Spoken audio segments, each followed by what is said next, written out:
New Hope TV, your encounter with God. So in the kingdom, the seed is a word. And we know when you read the word in the book of Matthew chapter 13, it is only the same seed, but it fell on 4 different types of ground. Matthew 13, 19 verse talks about seed that fell on the wayside. Verse 20 talks about seed that fell on stony ground. Verse 22 talks of seed that fell on the thorny ground. And then verse 23 talks about the seed that fell on good ground. So today I want to tell you our fruitfulness would depend upon the quality of our soil, the quality of our hearts. How willing are we, or what is the priority that you are given for our hearts?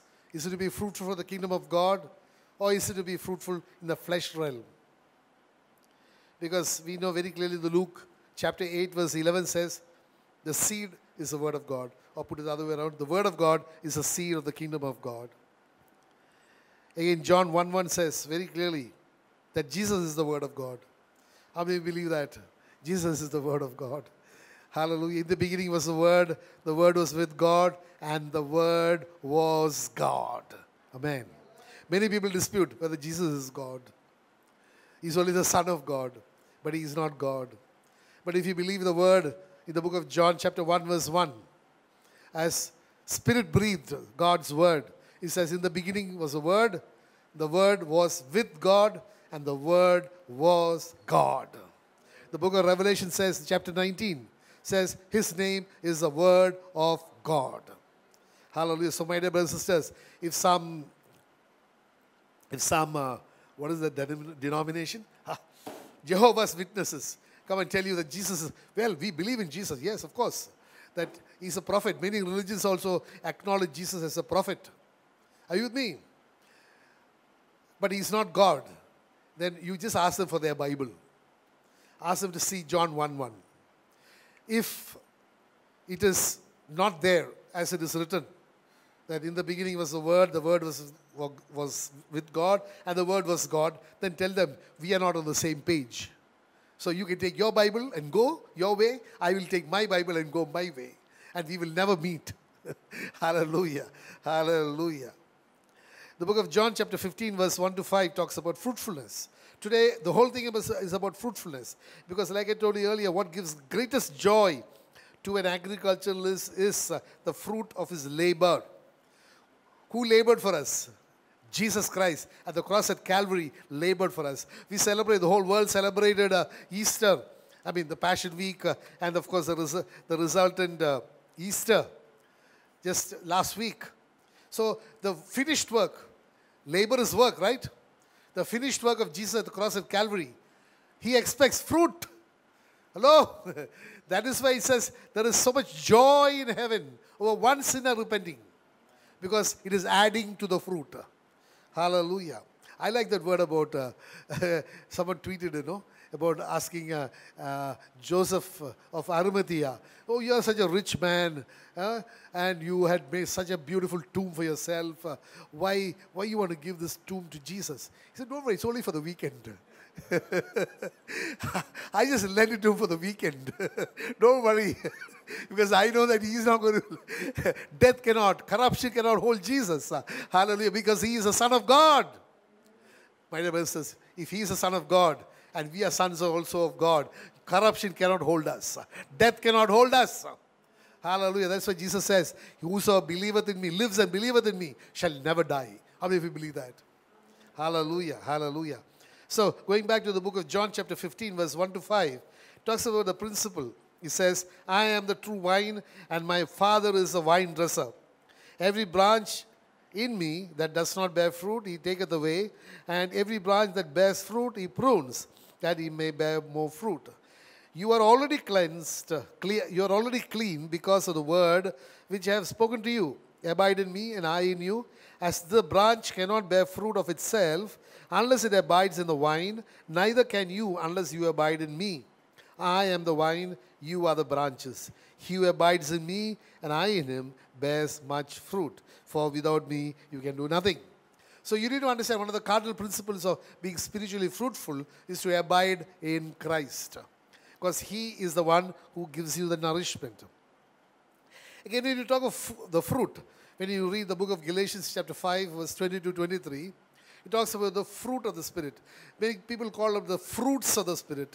My dear brothers, it is not the fruits. When you read the word, it says only fruit. Fruit. The fruit has got different manifestations. Are you with me? Like typical example, if you take a mango, you find it smells good, it tastes good, it feels good, it looks good. They're all of the same mango. Hello? Are you with me? Similarly, the fruit of the Spirit. Because the Holy Spirit is complete in Himself. Are you with me? So the Holy Spirit, when you know the Holy Spirit intimately, you will find out the different attributes of the Holy Spirit. It's love, joy, peace, patience, kindness, goodness, faithfulness, humility, and self-control. But I want to caution you, that's not the end of it. That is not the end. There are many, many, many others. These you can talk of the inward fruits. Are you with me? In me, inward, are love, I have joy, I have peace. Are you with me? So all these 9 fruit of the Holy Spirit are the inward fruit that should manifest from me, coming out. Then there is the outward fruit, which is when I am filled with the Holy Spirit, there will be an outward fruit which touches others, in which others are also involved. If you read the word in the book of Romans chapter 1 verse 13, it talks about winning souls is a fruit of the Spirit. If you will read with me in the book of Romans chapter 1 verse 13, it is an outward fruit because it is not something that is just related or related to me. It is something which touches others. It says, now I do not want you to be unaware, brethren, that I often planned to come to you, but was hindered until now, that I might have some fruit among you also, just as amongst the other Gentiles. So the fruit of Paul was that he wanted to come to the Romans so that he could be fruitful by bringing souls to Jesus. Just as he has been fruitful in bringing Gentiles to Jesus. Are you with me? Again, another thing is Romans 15, verse 28, is helping and sharing others. So in all these things you find, others are touched. Your fruitfulness. See, I can have a lot of joy, but that can be only within me. Are you with me? Are you with me? I can have a lot of peace. You might be having problem after problem. So, one is the inward fruit, the other is the outward fruit. The book of Romans chapter 15 verse 28 says, therefore, when I have performed this and have sealed to them this fruit, I shall go by way of you to Spain. He's talking of helping the poor. That is, if you look at verse 26, for it pleased those from Macedonia and Achaia to make a certain contribution for the poor among the saints who are in Jerusalem. It pleased them indeed, and they were debtors. For if the Gentiles have been partakers of the spiritual things, their duty is also to minister. So basically, ministering to others, helping others, that is also fruit. So your fruitfulness is also measured by helping others. Another fruit is the book of Hebrews chapter 13 verse 15. We all know that. The fruit of the lips is a sacrifice of praise. Are you with me? As you are not just, you're praising the Lord. Actually, you are touching the Lord in worship. Are you with me? You're just, that is the fruit of the lips. And the best sacrifice that you and I can give is worshiping the Lord. Are you with me? So that is something which, again, manifests outside, is touching the Lord Himself. Again, the book of Romans chapter 6 verse 22, it says, the fruit of holiness, which is a product of submission and service to God. Let's read that. The book of Romans chapter 6 verse 22. Hallelujah. I'm not going to ask you if they're enjoying the word because I know you're enjoying it. Hallelujah. Hallelujah. The book of Romans chapter 6 verse 22 says, but now having been set free from sin, and having become slaves of God, you have your fruit to holiness and the end, everlasting life. So the thing is, having been touched by Paul, he is saying, now you're going to become fruitful. And fruitfulness, you're going to become holy. It is going to lead you to holiness. And that holiness is going to lead you to everlasting life. Can you think of a better fruit than that? That could be imparted to someone else by you. Today, you and I have a duty for that, to be fruitful. So not only inward fruitfulness, but outward fruitfulness also, which touch others. Again, you need to understand, does fruitfulness, being fruitful, does it reward you? Yes. Let's see. Hallelujah. Definitely, it rewards. When you read the word in Thessalonians, 1 Thessalonians chapter 2, verse 19 and 20. Because it will reward you by giving you great joy.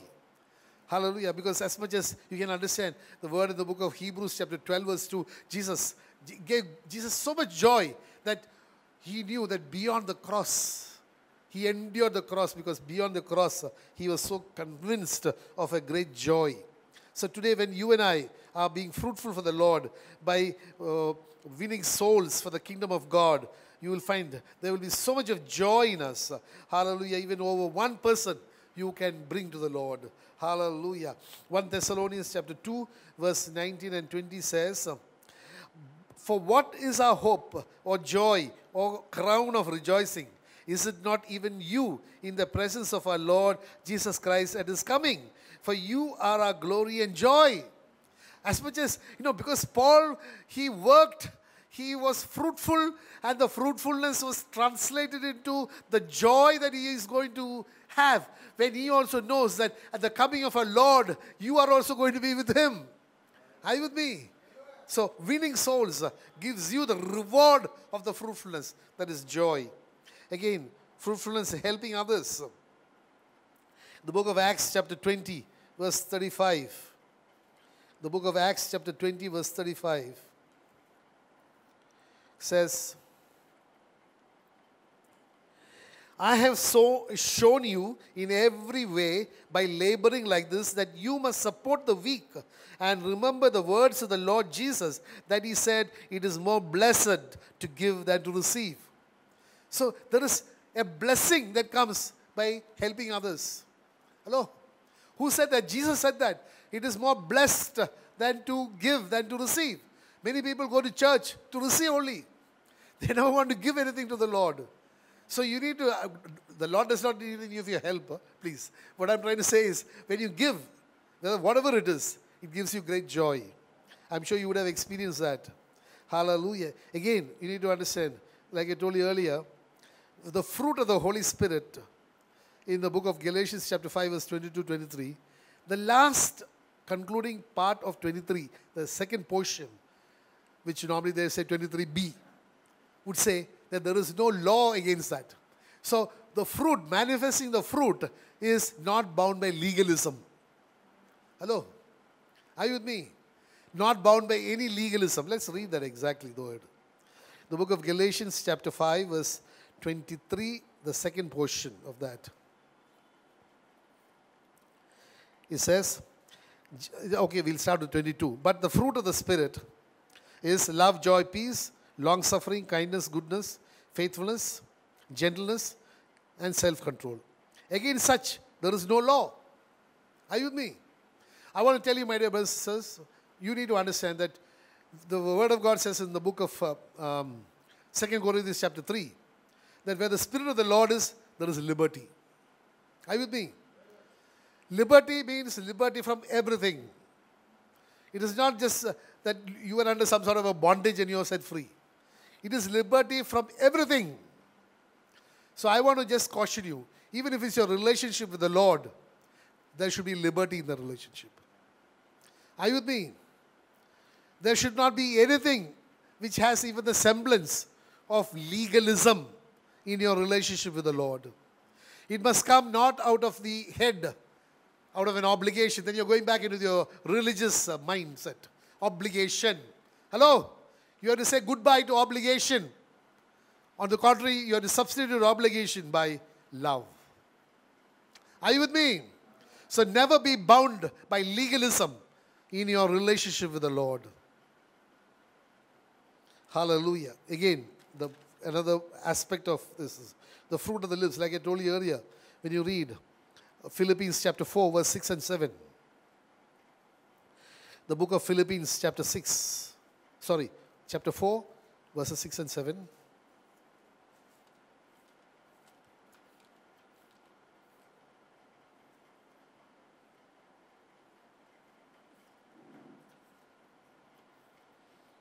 He says, be anxious for nothing, but in everything by prayer and supplication, with thanksgiving, let your requests be made known to God. And the peace of God, which surpasses all understanding, will guard your hearts and minds through Christ Jesus. So, when you, supplication is up to the Lord. Are you with me? It can be supplication, can be even, you don't say praise the Lord only when you receive a gift. Hello? You don't say praise the Lord only when everything goes well. You should be able to praise the Lord just like Paul was able to praise the Lord. Said, rejoice in the Lord always. And again I say rejoice. He was in the most dire circumstance. We all know that. But he was able to rejoice. And if you are able to rejoice, you will also praise. When you read the book of Acts, you find Paul and Silas. They were able to praise in a very, very sad or very, trying circumstance. Are you with me? So our praising the Lord, our worshiping the Lord should not be related to the circumstance around you. But I can tell you something, if in a dire circumstance, if you're able to worship the Lord, God will acknowledge you because you are actually trusting the Lord. Hallelujah, you're not questioning the Lord. So again, you need to understand that, when, God loves everybody equally. God's love, like you need to understand one thing. God's love is unconditional. His love is not directed against the holy people only. And He hates the sinner. No. He does not hate. He loves a sinner, but He hates a sin in him. Are you with me? So God loves everybody equally. But, you need to understand, in the eyes of God, all people now are not equally useful. Are you with me? He loves everybody equally, but everybody is not equally useful. So who determines the usefulness? I determine the usefulness. How much I surrender to the Lord, how much I am willing to surrender my life to Him and to be able to serve Him without any compromise, that will be the level of my usefulness to the Lord. That is why today you find so many people are believers. They have given their lives to Jesus. They say, Jesus is the Lord, Master, King. They say the sinner's prayer, but they are not available to the Lord. Are you with me? They are not able to give their time or effort to the Lord. Hallelujah. So this is one thing which we need to understand, that usefulness is directly connected to one, your spiritual maturity, and two, the level of your surrender to the Lord. Take the example. A father has two sons. One son is 21 years old. And maybe after a long time, he got another son who's 5 years old. Okay? Both are sons, right? Isn't it? Both are loved equally by the father, right? But who's more useful for the father on a daily basis? The 21-year-old. Why? He's mature, right? Similarly, you and I need to understand one thing, that both of us, everybody is equally loved by the Father, but who's useful is a person who's spiritually mature and who makes himself available to the Lord. And that is the level you and I need to attain or rise up to, so that you and I, useful means fruitful. Hello? So, who's fruitful is a person who is spiritually mature. Like we heard earlier, there are the four different kinds of ground.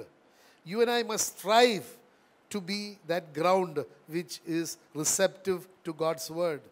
And only then you will be. Because otherwise you will find that there will be circumstances. One, the wayside, they did not understand. The birds came and picked it up, right? The other on stony ground, received with great joy, but there was no root and it withered. The other, thorny ground. Okay, again also they liked it very much. But the cares and worries and the deceitfulness of riches just choked the word. We never allowed it to bear fruit. But the good ground bore fruit. Some 60, some 30, some 60, and some 100. So now you understand one thing. There are different levels of fruit bearing. Different levels of fruit bearing. That also you need to understand. So you and I need to understand these levels of fruit bearing. that you have to strive. That is one way you could equate it to, that they were fruitful, but they're not fruitful to their maximum capacity. Hello? God is, it's like a car. It may be able to go at, say, today, maybe say 120 kilometers. But there is one guy who's driving at only 30 kilometers. Hello? He's so careful. Huh? He should not lose anything. Are you with me? So careful with even relationship with God. There may be another person who is driving at 60. There may be another person driving at 120. So fruitfulness can also relate to how productive you are, or the utilization of the capacity that God has given us. This is very clear from the talents, right? So God has given each one of us talents. He would judge you on the fruitfulness. I can tell you that. There is nowhere, everywhere where God has given a parable and a reward at the final day is based on fruitfulness. Matthew 25 talks about the talent, 5, 2, and 1. Again, there is a parable about the minas, where someone multiplied 10 into another 10. He was given 10 cities to be in charge of. Another multiplied the 10 and gave 5 more. He was given 5. There was one guy who was not fruitful at all. Well, we are not falling in that category, so we don't have to discuss that. So, you need to understand, fruitfulness. God gives us a reward according to our fruitfulness. Am I getting across? Hallelujah. Some people are so happy about being saved. Hello? They said the sinner's prayer. They did Mark 16:16, yes. And now I am going to rest. My dear brothers, rest is not meant for, you are not supposed to rest here. You are supposed to enter into the rest. You don't have to opt for the rest here. Are you with me? Because when you read the word, what I'm trying to tell you is coming to a very important point. Turn with me to the book of Corinthians, 1 Corinthians chapter 3, verses 10 onwards, I'll just read. According to the grace of God, which was given to me, as a wise master builder, I have laid the foundation and another builds on it. But let each one take heed how he builds on it. I hope you have understood. Paul has laid the foundation, but not foundation on Paul. He has revealed to them about the sure foundation of Jesus Christ. Because it's very clear, earlier verse says, there is no other foundation that one can lay other than that of Jesus Christ. For no other foundation can anyone lay than that which is laid, which is Jesus Christ. Are you with me? So, Paul laid the foundation of Jesus Christ. Now you have to build. You have to build. Everybody has to build on the foundation. So the foundation is the doctrinal faith that Jesus Christ is the Son of God. He died for us. He was buried. He rose again. And He is now seated at the right hand of the Father. And that He will come again to take me to be where He is with Him. Okay? And that my sins have been forgiven because the righteous requirement of the law that blood should be shed at the altar for the atonement of sins has been totally fulfilled at the cross at Calvary by our Savior Jesus Christ. This is a fundamental. Okay? So that is the foundation. Now you can start building. Let's see the building. Now, if anyone builds on this foundation with gold, silver, precious stones, wood, hay, straw, each one's work will become clear on the day, for the day will declare it, because it will be revealed by fire, and the fire will test each one's work of what sort it is. So now you understand one thing. You can build with gold, with silver, with precious stones, with wood, hay, and straw. Hello? So the quality of the building would depend upon the material used for construction. Are you with me? Foundation is the same. But the quality of your building would depend upon the material used by you for constructing. Are you with me? Hallelujah. So, one is the foundation, your salvation is assured. Your salvation is assured. Provided, of course, you don't go away from the foundation. You don't try to put some other foundation. Salvation is assured. But you need to understand, there is a building that you are supposed to build. So, that building, you can build, like I told you, different materials can be used according to your effort that you want to build. And of course, for every material, you have to pay a price. Is gold more expensive than hay? Hello? Is gold more expensive than hay? You have to pay a price. So to use a building material, to acquire the building material, to build a structure which would be standing or standing the test of fire, you need to invest in it. You need to pay for it. You need to acquire it by a cost. There is a cost to build. Are you with me? Hallelujah. Now let's see.